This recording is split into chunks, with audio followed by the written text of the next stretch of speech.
始まりましたかね。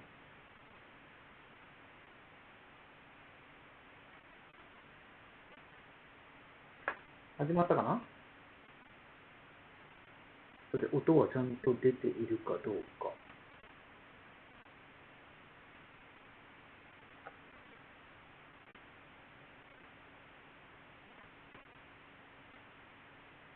出てるかな。出てますね。よし、OK ですね。では、始めましょう。はい、皆さん、こんばんは。トクタビ TV の徳富です。今日は2024年12月の13日の金曜日。もうね、今年も2024年も残すところ、18日か。もうすぐに2025年ですね。来年ですね。さあ、で、なんかこの画面見てると、だいぶひげもしゃもしゃですね。前回火曜日の時に、そろそろね、ちゃんとここひげを落とさないとというようなこと言ってたんですけれども、結局ね、めんどくさくてね、またそのままにしちゃいました。普段、お外に出るときは、大体マスクしているので、この前も話したかもしれませんけれども、マスクしてると、どうしても、ひげが隠れちゃうので、なんかね、ひげ剃んなくてもいいかな、綺麗にしなくてもいいかなっていうような気になっちゃうんですよね。大体こんなスタイルなので、マスクしてると、ここら辺ひげあってもそんなに目立たないですよね。外すとだいぶ目立ちますね。しかもこっちの口の周りのひげがだいぶ伸びているので、来週こそはちゃんとこう綺麗にしようと思っています。さあ、というわけでね、今日のテーマは、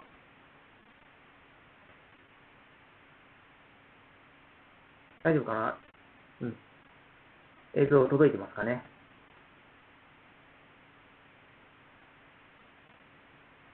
途切れ途切れになってるかな。なんかね、今日ね、ちょっと自分のMac の調子が良くないのか、何回かね、Wi-Fi がね、途切れることがあったんですよ。で、その度に再起動したりして、なんとかなってたんですけれども、やっぱりちょこちょこでなんか途切れている感じもありますね。大丈夫かな。そう、Mac ちょっとソフトウェアアップデートしたんですけれども、その後からこの Wi-Fi 接続の具合があまりよろしくないな。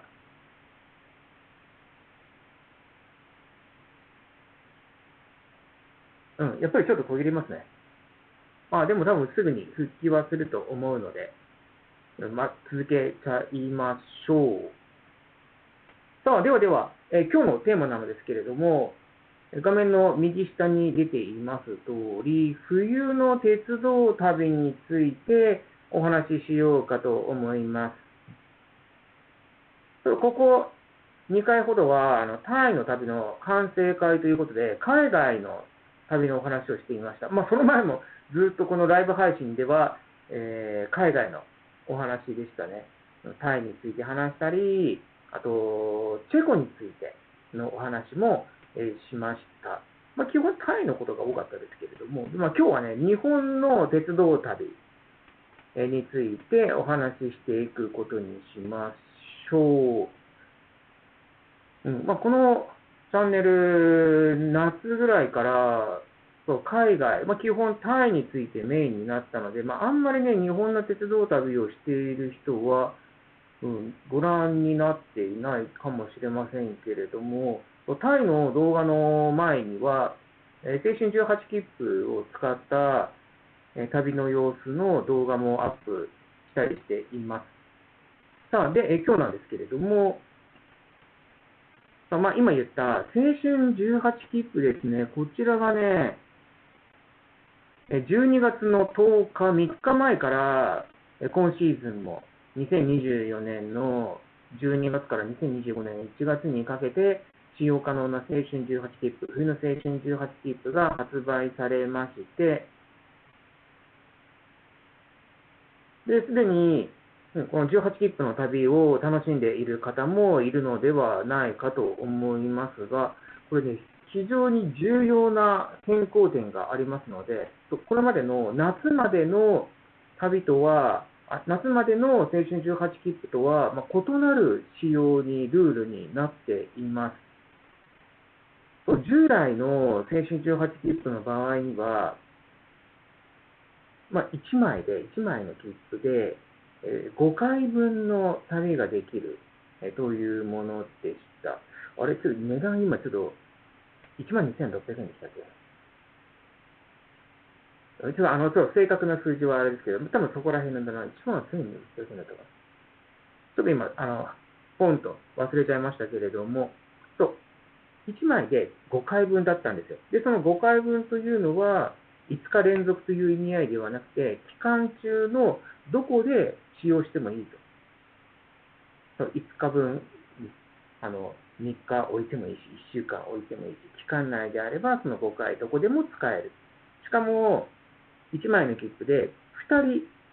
人、もしくは3人、4人、5人、複数人で使用可能だったんですね。で、例えば2人で使うとしたら、その5回分のうちの2回分が消費されるというような形ですね。それが従来の青春18切符でした。ところが、今シーズンから2024年12月の冬の青春18切符から、今この画面でご覧になっていただいているように、利用期間については、3日前、12月10日から来年の1月の10日まで、1ヶ月間の利用期間があります。そして、18切符、実は2種類に変更されました。この画面の下段のところを見ていただければと思います。まずは、この上段のところですね。3日間で1万円。で、この3日間というのは、期間中任意の3日間、もしくは3回分利用できるというわけではなくて、3日連続というように変わっています。そして、複数人での使用ができない、1人での利用というようになっています。で、ただね、自動改札に突っ込めるようになったんですよ、この切符が。で、これまでの青春18切符だと、青春18切符シーズンは窓口にずらっと行列ができてしまうと。入場及び出場の行列ができてしまうというようなことがあって、時にはね、目的の列車に乗れないというようなことというような話を聞いたりこともありましたけれども、それがなくなりました。全部ね、自動改札で駅への入出場ができるようになりました。ただし3日連続なんですね。で、1万円なので、1日あたり3333円と。これまでは、多分2400円、約2400円、2410円か、だったのですけれども、だいぶ値上がり感がありますね。で、この連続になってしまったというのは、やはり痛いなと感じている人もきっといるかと思います。僕もこの青春18切符というのは、これまで何度も何度も利用したことがあったのですけれども、大体ね、計画的にこの日に行こうと、事前に、だいぶ前から決めているのではなくて、よし、明日行こうというように突発的に利用していました。で、期間中その5回分を消費すると、飛び飛びで大体消費するというようなパターンでの利用でしたけれども、この3日分、これ使い始めたら、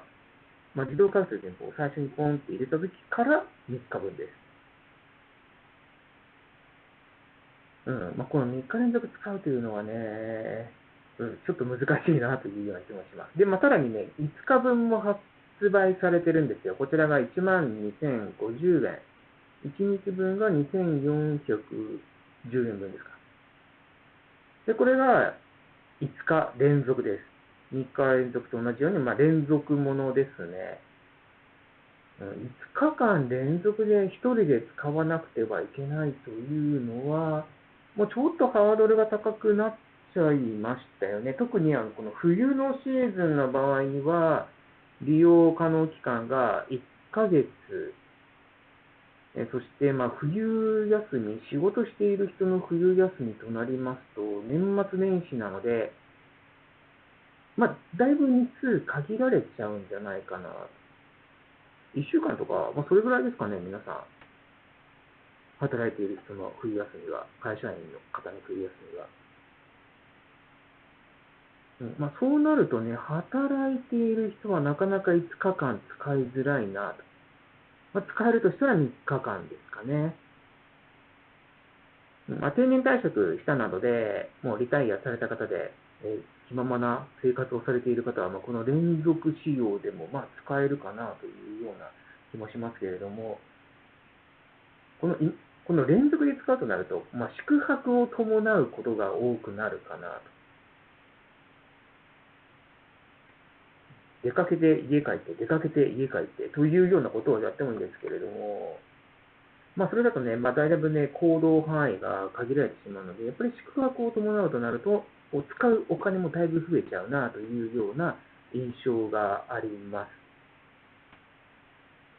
す。この冬、青春18切符を使って旅をするというのは、以前に比べると、だいぶ人数が減っちゃうんじゃないかなと、減っているんじゃないかなとも思いますね。僕のツイッターの、X のフォロワーの人で18切符の旅をしている人って、普段の季節であればちょこちょこと見かけてはいるのですけれども、今あんまり見てないかな、今シーズンに関してはですね。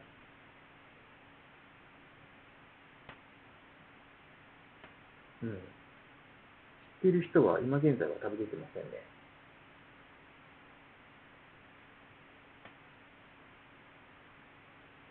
で、このね、12月に、18切符の旅に出るとしたら、やっぱり冬ということもありますので、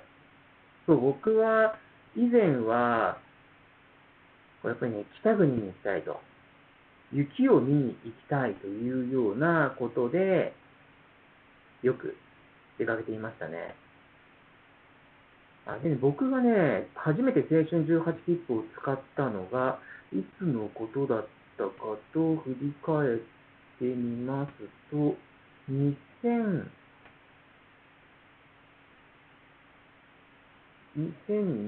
2008かな。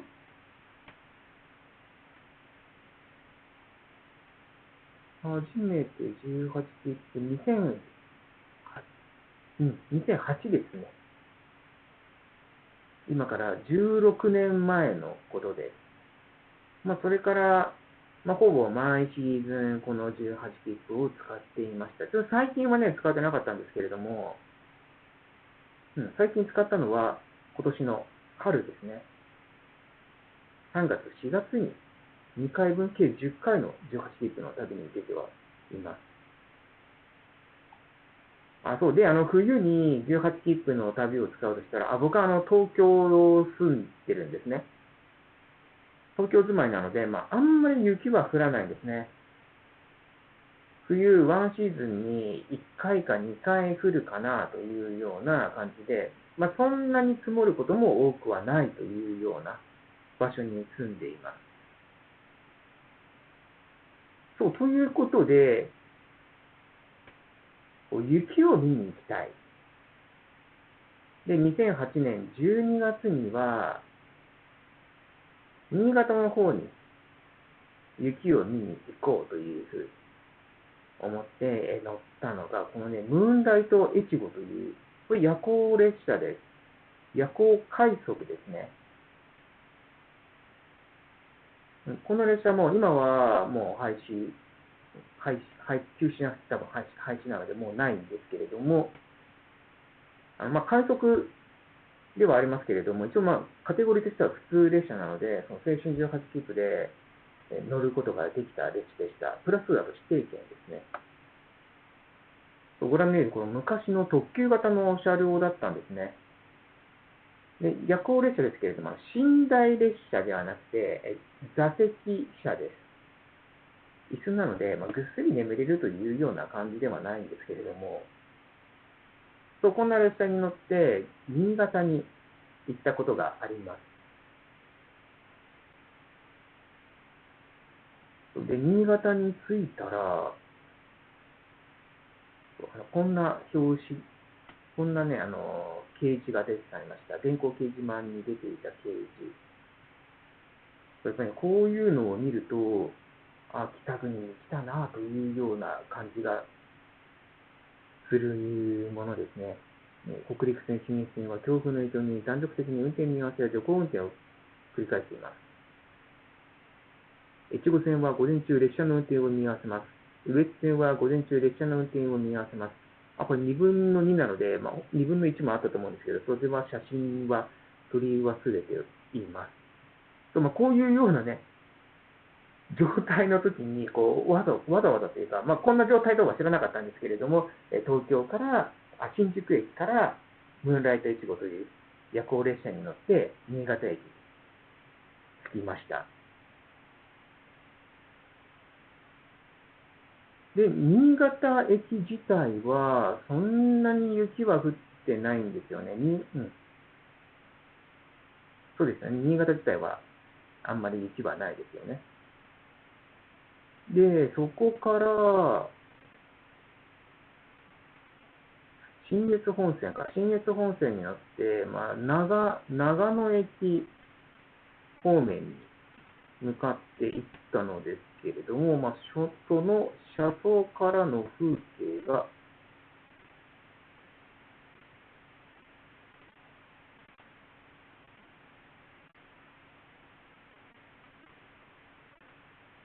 その車窓からの風景が、こんな感じで、もうこういうような風景を見るとね、新潟駅自体は、こんな雪はないです。普段からそんな雪は降らないところだと思います。ところがね、ちょっとね、内陸の方に入ってくると、いきなりの雪景色ですね。ちなみにこれがね、2008年の12月の26日、年末のことですね、クリスマスの後のお話です。こんな中をずんずん突き進んでいくと。普段東京では、絶対に見ることができないような風景の中を進んでいきました。そして、長野駅からは、飯山線という路線に乗り換えまして、その途中の駅の様子、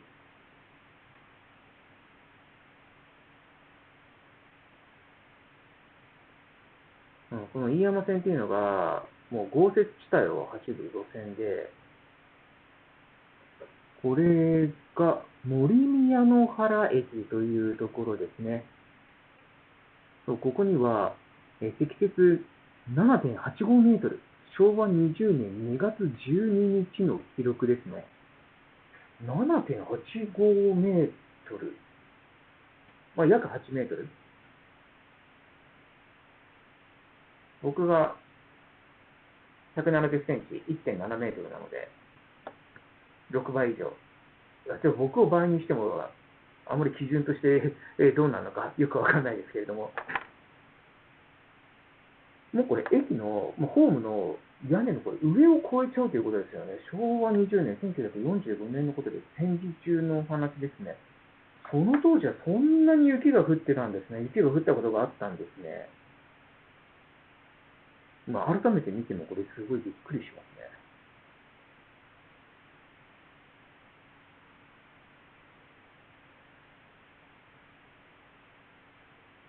そして、その後、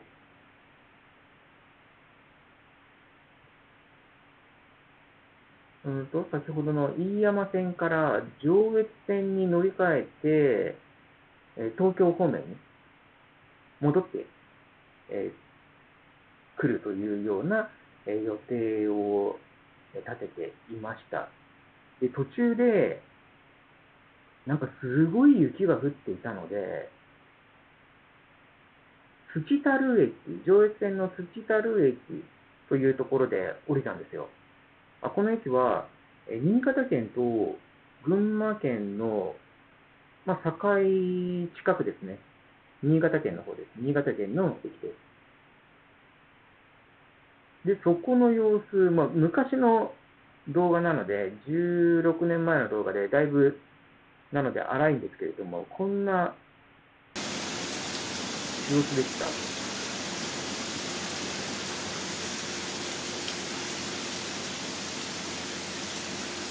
もう東京の人間からすると、ものすごい吹雪だなと。で、わざわざここで降りたんですけれども、もちろん誰もいないんですよ、お客さんは。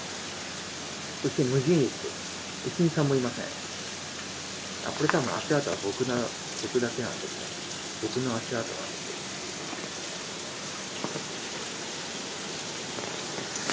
で、駅名標も雪で隠れちゃうくらい。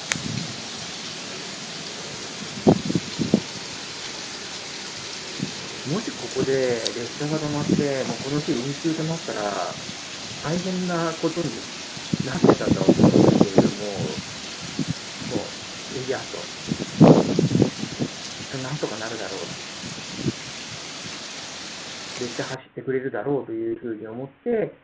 先ほどのこの月樽駅というところで降りました。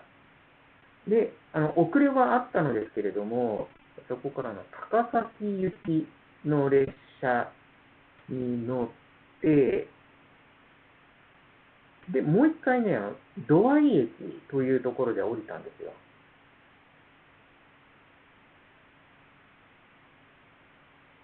で、土合駅降りたのはもう日没の時ですね。日が暮れた時に降りまして、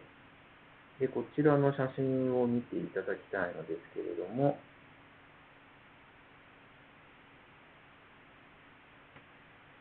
これね、ホームなんですよ。列車から降りるところ。で、ここで降りようとしたら、車掌さんから、車掌さんに、この路線は東京と違って、降りるときに車掌さんにこう切符とか見せるんですけれども、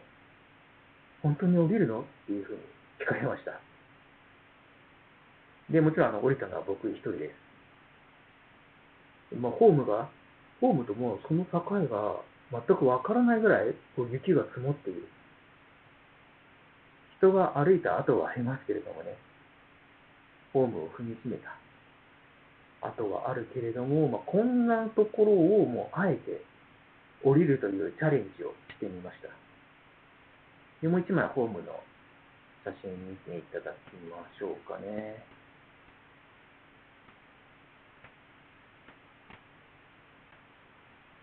これ、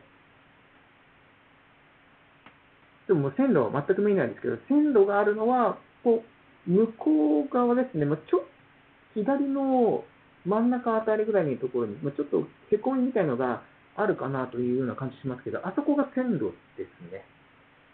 で、今、ホームから駅舎の方に向かって歩いてきたところです。もう歩くたびに、もうこのね、雪の中、こうずんずかずんずか突き進んでいかなくてはいけないという、試練のような、苦行のようなところをもうあえて降りていきました。で、このね、土合駅というのは、実はものすごく有名な、ものすごくというか、鉄道好きな人にとっては有名な駅でして、ホームが、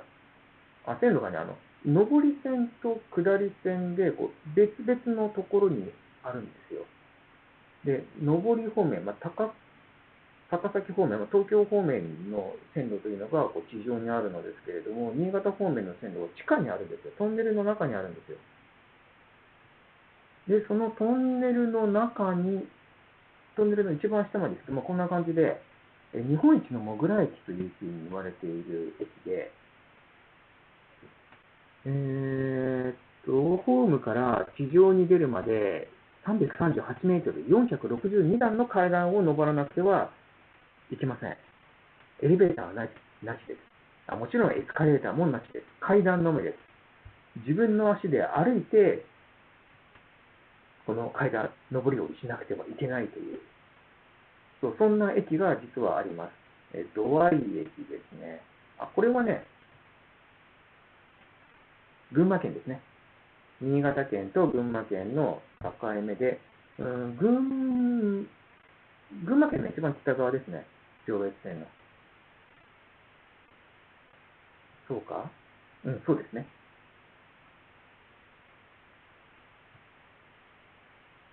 改札口までの所要時間は約10分要しますに書いてありますね。この階段を登るためにあえてここに行くと、青春18切符を使っていくというような人はきっと多いと思います。ただ、先ほどもオープニングのところでお話ししましたけれども、今年もね、今シーズンから、ややね、使い勝手が悪くなってしまったので、あんまりね、この18切符シーズンに土合駅訪れる人も少なくなるかもしれませんね。でね、この2008年当時ですね、16年前、またちょっと同じようにし16年前なんですけれども、土合駅にはこのようなものがありました。こちら。伝言板、昔懐かしの伝言板。以前はどこの駅にもこのような伝言板ありましたよね、チョークで書くことができる。僕は使った記憶はないですけれども、確かに各駅にありました。そしてそこには XYZ が書かれていました。シティハンター好きの人が、この日、ここに、土合駅にいたんですね。で、もちろん僕が降りた時には誰もいませんでした。そして駅員さんのいない無人駅なので、たった一人、大雪の中、この駅で過ごさなくてはいけないという、そんなようなね、旅をしたりしましたね。でも今シーズンは、僕は青春18切符を使用することは、ない。ないですね。使わないですね。3日連続で使うのはちょっと厳しいですね。3日連続、もしくは5日連続。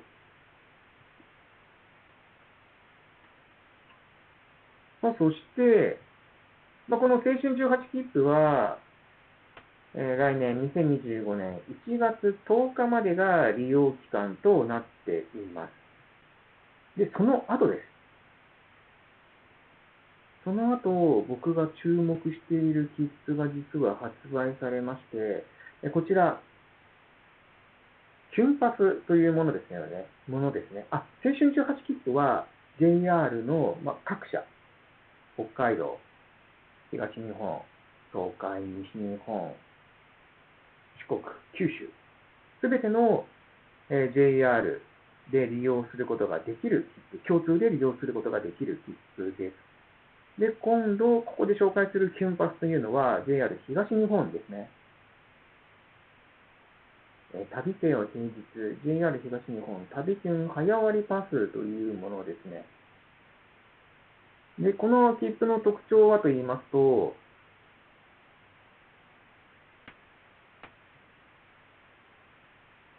利用可能なのは平日です。平日のみ。で、1日、もしくは連続する2日間。で1日の場合には、料金が、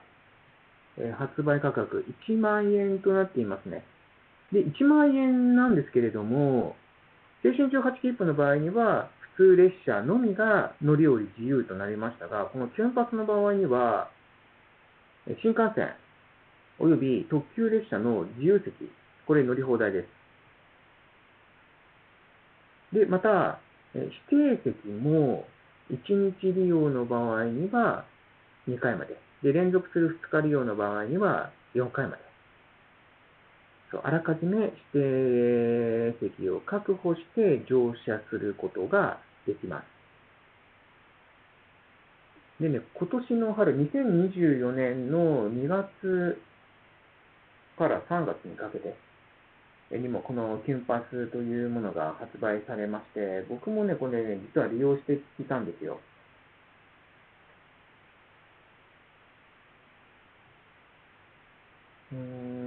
簡単にその旅の様子を見てみますと、で、どこに行ったかと言いますと、用意していたのになくなっちゃった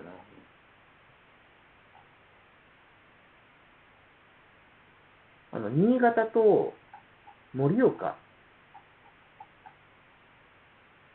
新潟県と岩手県の盛岡に行ってきました。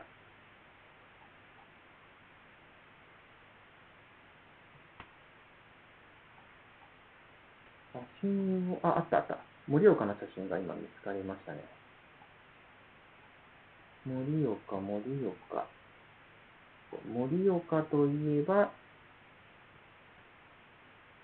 まずはやっぱりこの景色。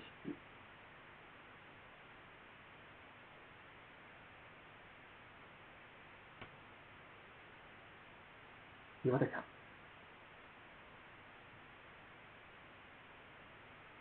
見事にね、雪を抱いている岩手ですね。岩手山の、巨大なこの山が街中から見えるポイントがあるので、盛岡を訪れたのは、これが僕2回目のことですかね。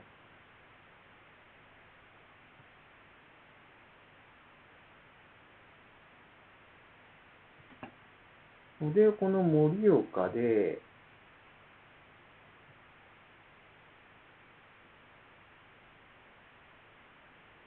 ぜひ食べたいと思っていたのが、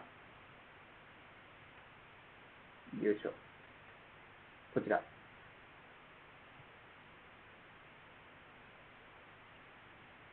盛岡。じゃね。初めてね、食べたんですよ。あんまり僕、タイの旅では、これまでは何度もお話ししているタイの旅では、街のローカル食堂にふらりと入って、タイ料理を食べてはいたのですけれども、あまり日本の旅の場合には、その地域の、名産品、特産品のようなものを食べるということが、あんまりなくて、こういうね、盛岡名物も以前は食べてなかったんですけれども、最近はね、できるだけその土地のものを食べようというふう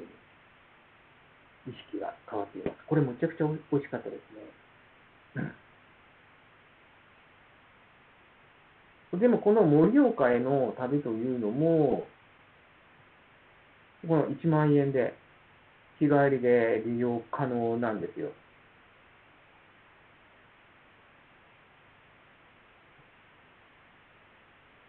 で、今年じゃない、この来年も、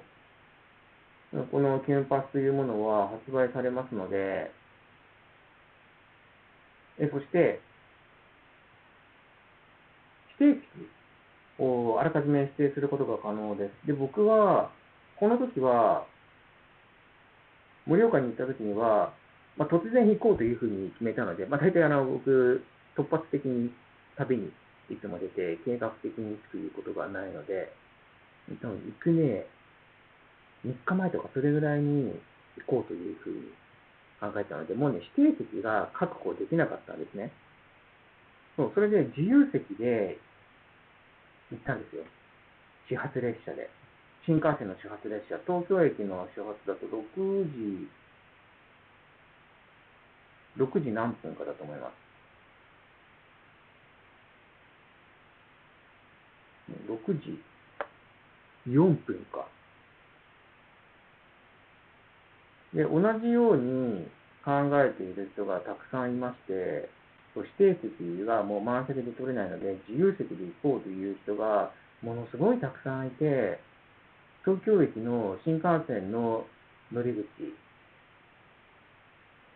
そこね、大行列ができていましたね。で、僕はきっと大行列できるだろうというふうに予測していたので、すごく早めに行って、改札が開く30分前ぐらいとか、もうそれぐらいの時にもうスタンバイして、そして改札が開いたら、新幹線の改札が開いたら、もうみんなダッシュで、ホームに向かう。走ってホームに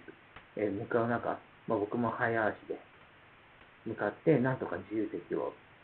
確保することができた、座ることができたというような思い出があります。金髪利用する際には、皆さん、使うときには、指定席必ず取った方がいいです。特に東北方面、盛岡に行くとか、あと新青森、青森に行くとか、そういうときには、この指定席、ほぼ満席になります。普段は満席にならないような時間帯でも、もう大人気の切符でした。この春は、2024年は。で、2025年も、やはり大人気になると思います。青春18切符の使い勝手が、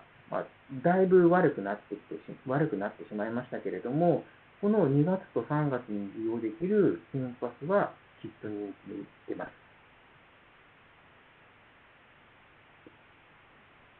まず遠くに指定席を取って行って、で、あとはこう自由席でちょこちょこと乗り回して、で、ローカル線などに乗って、そして帰りの指定席も確保しておいて東京に戻っていく。1日利用の場合には。そんなプランを立てるのがいいかなというふうに思いますね。で、連続する2日間用で18,000円も出ています。これだと、多分、1日利用の1万円よりも、2000円、2000円分安くはなっていますけれども、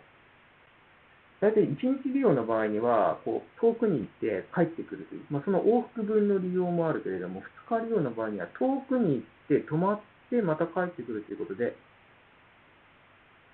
実はあんまりお得感がないかなと。そんな風に思っていますね。僕が利用するとしたら、1日利用の1万円の方を使って、で、やはり東北の方に行くと思います。利用するとしたら。前回は、今年の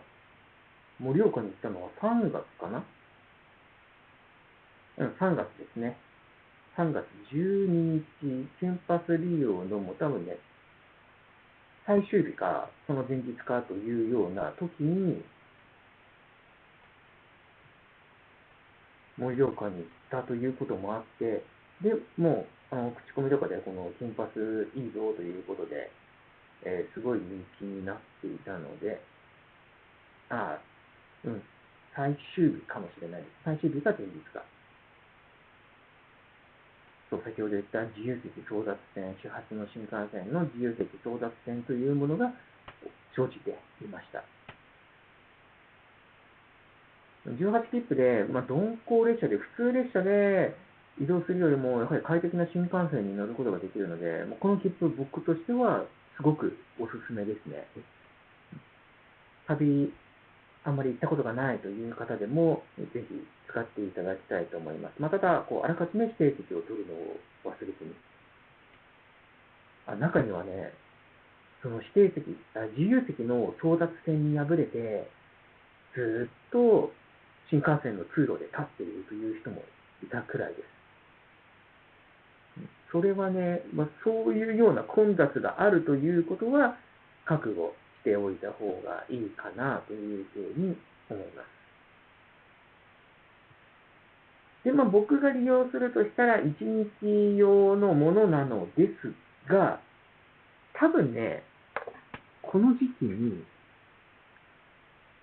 またね、海外に行こうかなというふうに思っているので、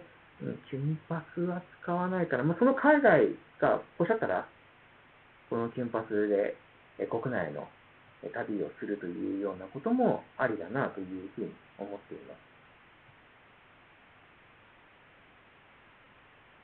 で、その海外の旅というのは、前回ちょっと火曜日もちらっと言いましたけれども、東南アジア周遊の旅、ちょっと長めで行こうかなというふうに考えています。メインはやはりタイですね。これまでの、僕の旅の傾向で、タイがメインで。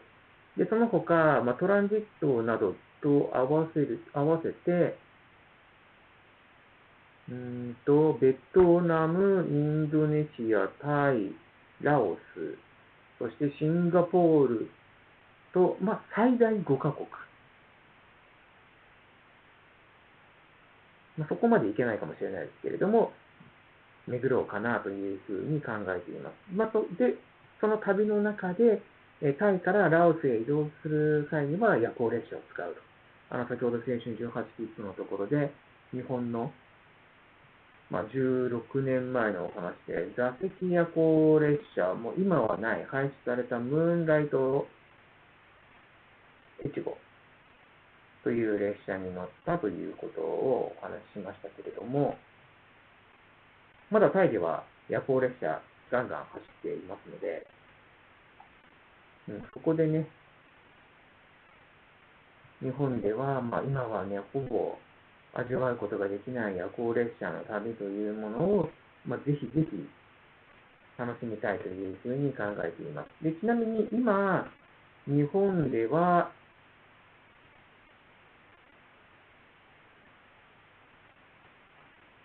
日本で走っている定期列車の夜行定期列車は、サンライズ出雲とサンライズ瀬戸、出雲方面と、あと、香川県高松に行く列車ですね。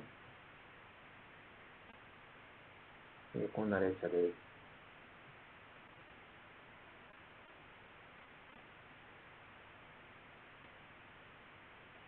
でこのサンライズ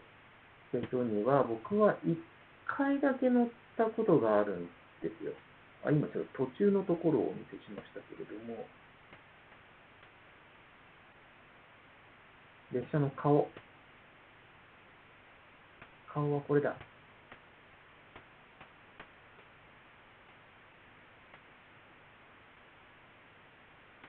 サンライズ瀬戸とサンライズ出雲は、東京出発の時には並結、つながって出発して、岡山駅で切り離されるんですね。で、その切り離しの瞬間はこうやってたくさんの人が見物に訪れるというようなイベントがあります。で、サンライズ出雲は、寝台列車で、僕が乗ったのは、ツインですね。ツインルーム。2人用の個室。ちょっと昔の写真なので、何年だこれ。2010年に乗ったやつですね。今から14年前。なるとね、写真の画角がちょっと狭くて、広く撮れないようなレンズしか持っていなかったので、こうやってね、小さめですけれども、2つのベッドがあるという、2人用の個室に乗りました。多分このサンライズツインという部屋、これかなりのレアアワスだったと思います。運よく撮ることができまし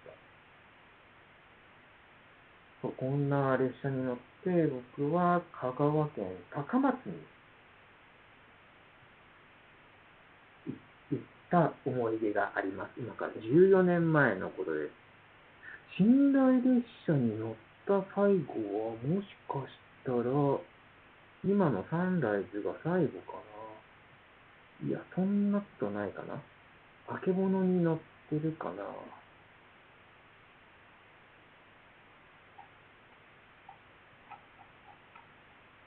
あけぼのに乗った気がする。あけぼのというのは、東京から上野と青森を結んでいた寝台特急で、乗ったかな。ちょっと今写真がポンと出てこないですけれども、日本で乗ったことあるのは、あけぼのと北東星、それとサンライズ、瀬戸だけかな、寝台列車は。で、夜行列車は急行佐渡とか、あと、八甲田、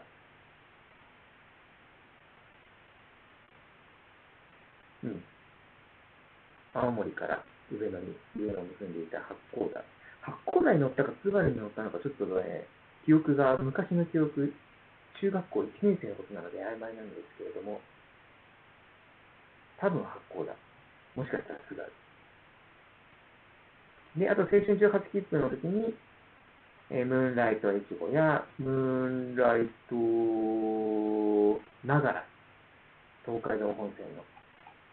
などに乗ったりしましたね。で、久々にね、夜行列車、寝台列車に乗りたいということで、タイのバンコク、クルンテープアピワプ駅でしたっけ、からそのラオス方面に向かうやつに乗りたいなというような希望を現在は持っています。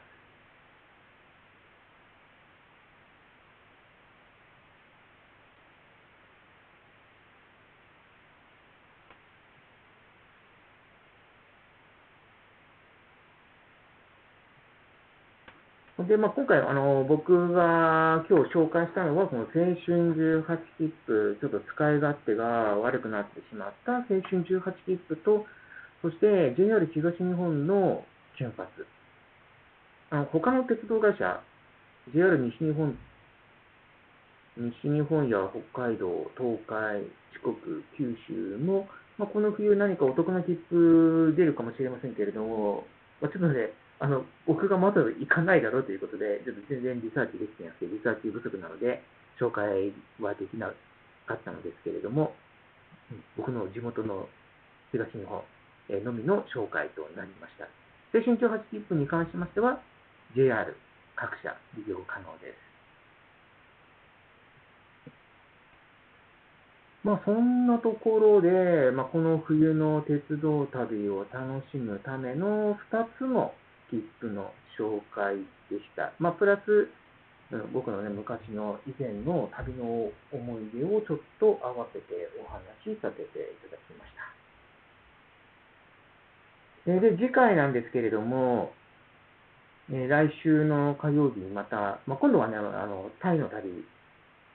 以前のタイの旅の振り返り、確か、ちょっとね、途中のところでね、止まってたんですよね。前はどこまで話したかな、初めてのタイ、これか。1、2、3、多分3日目まで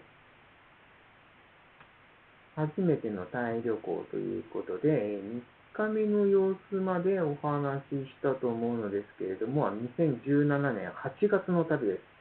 今から7年前のタイの旅のお話。で、それが、どこまでだ、何日まで続いたのかな。1、2、3、4。あと3日分残っていますので、次回は、来週の火曜日は、その初めてのタイ一人旅、2017年8月の旅4日目の様子をお話ししようと思っています。そして、メイン動画の方ですけれども、明日土曜日、14日土曜日の18時に、この前行ってきた、11月から12月に行ってきたタイの様子の動画アップしますので、そちらもぜひぜひ見ていただければと思います。メイン動画の方は、水曜日と土曜日、週2回アップしていきます。しばらく、あと何ヶ月か、2ヶ月分ぐらいは多分ストックの動画があるので、タイの様子、どんどん皆さんに紹介していきたいと思うので、ぜひぜひご覧になっていただければと思います。というところでね、今日のお話は、冬の鉄道旅のテーマのお話はここまでにしましょう。ぜひ皆さんも素敵な旅をしてください。それでは皆さん、今日はここでおやすみなさい。さようなら。